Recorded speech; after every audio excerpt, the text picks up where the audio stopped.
Une fois n'est pas coutume, les nouvelles de l'automobile sont bonnes. C'est ce que montre un premier trimestre de feu pour les usines françaises de PSA et de Renault. La production a bondi de plus de 18% par rapport à la même période de 2013, avec une envolée de 21,3% pour PSA. C'est moins pour Renault, avec un petit 12%, mais cela reste une performance remarquable. Assurément, de très bons chiffres, mais partant de très bas, et succédant aux performances catastrophiques du premier trimestre 2013. Malgré l'embellie, ne l'oublions pas, la production a quasiment été divisée par 2 depuis le milieu des années 2000. Un bémol important qui ne remet cependant pas en cause l'amélioration générale. 3 séries de facteurs poussent même à un peu d'optimisme. Il y a d'abord la bonne tenue des ventes en France de PSA et de Renault depuis janvier. Pour faire bref, les constructeurs français font mieux que le marché. Alors que l'ensemble des immatriculations ont progressé de 2,5% sur les 5 premiers mois de l'année, par rapport à la même période de 2013, pour les constructeurs français, le compteur indique 7,5%. Sur la même période, la baisse est de 3,5% pour les groupes étrangers. Alors là aussi, pas de cocorico, car de nombreux modèles de Renault, Peugeot ou Citroën sont fabriqués et assemblés en dehors du territoire. Mais les succès de la 2008, de la 308 pour PSA ou du Scénic pour Renault montrent que cela profite aussi aux sites de production français. Seconde série de facteurs maintenant.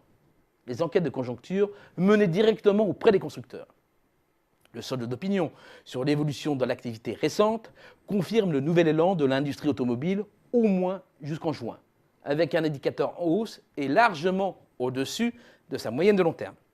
Attention, une fois de plus, à ne pas verser dans l'euphorie, car ces mêmes constructeurs ont quelques inquiétudes sur les perspectives des 3 prochains mois.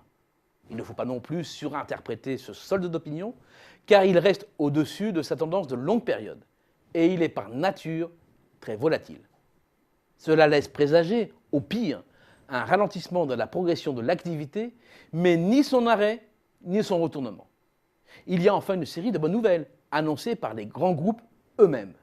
C'est d'abord Renault qui relocalise sur son site de Sandouville la construction du Trafic, au même moment où une 3e génération arrive sur le marché. Désormais, 100% des véhicules utilitaires du groupe sont made in France.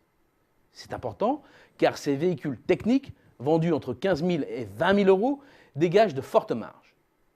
De son côté, l'usine de PSA à Sochaux a annoncé le recrutement de 450 intérimaires pour mettre en place une équipe de nuit afin de répondre au succès de la 308 et accompagner le lancement de la version Break.